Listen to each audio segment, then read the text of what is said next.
వేదికను అలంకరించిన పెద్దలందరికీ, ఇక్కడ విచ్చేసిన ప్రతి ఒక్కరికి పేరు పేరున నా నమస్కారములు తెలుపుకుంటున్నాను. ఈ రోజు అంతర్జాతీయ మహిళా దినోత్సవం సందర్భంగా ప్రతి మహిళకి అంతర్జాతీయ మహిళా దినోత్సవ శుభాకాంక్షలు తెలుపుతూ ఈ రోజు ఈ అవకాశం నాకు ఇచ్చినందుకు కృతజ్ఞతలు తెలుపుకుంటూ ఒక రెండు విషయాలు.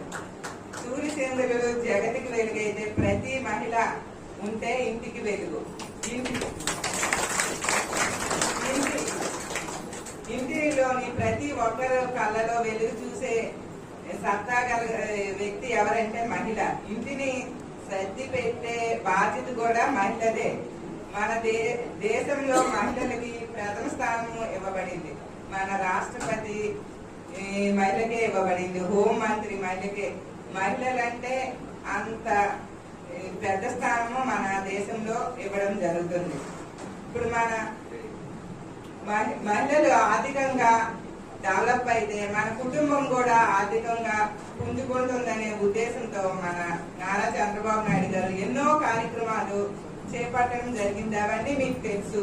అందులో భాగంగానే డ్వాక్రా గ్రూపులు ప్రవేశపెట్టి ఆర్థికంగా వడ్డీ లేని రుణాలు ఇచ్చి చిన్న చిన్న వ్యాపారాలకు ప్రోత్సహించి ప్రతి మహిళ ఎడ్యుకేట్ చేసి వాళ్ళ కాళ్ళ పైన వాళ్ళు నిలబడేలా చేసి కుటుంబాన్ని కూడా ప్రగతి పథంగా నడిపించేలాగా ఎన్నో కార్యక్రమాలు చేపట్టడం జరుగుతుంది.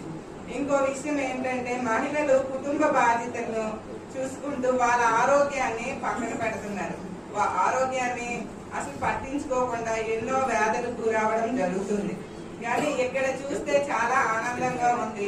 మెడిటేషన్, యోగా ఇవంతా నాకు ఇక్కడ ఉండి ఫుల్ గా ఈ రోజు నుండి మీతోనే గడపాలని ఇంకా 2-3 కార్యక్రమాలు ఉండడం వల్ల ఉండలేకపోతున్నాను.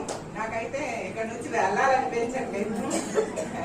అయినా ఈ అవకాశం ఇచ్చినందుకు ప్రతి ఒక్కరి కృతజ్ఞతలు. మరొకసారి మహిళా దినోత్సవ శుభాకాంక్షలు చేస్తూ మరి ఇంకెన్నో ఇలాంటి కార్యక్రమాలు చేస్తూ నెక్స్ట్ ఇయర్ ఇంకా బాగా చేయాలని, ఇంకా జనాలు ఎక్కువ వచ్చి ప్రతిరోజు యోగా 90 మెంబర్స్ కాదు, ఒక 200-300 మంది అయినా వచ్చి చేస్తూ వాళ్ళ ఆరోగ్యాన్ని మెరుగుపరుచుకుంటూ ఈ వేస్ట్ గా టీవీని ఇవన్నీ చూసే కంటే మన ఆరోగ్యం మనకు ప్రతి ఒక్కరికి తెలుస్తూ చేయాలని కోరుకుంటూ సెలవు.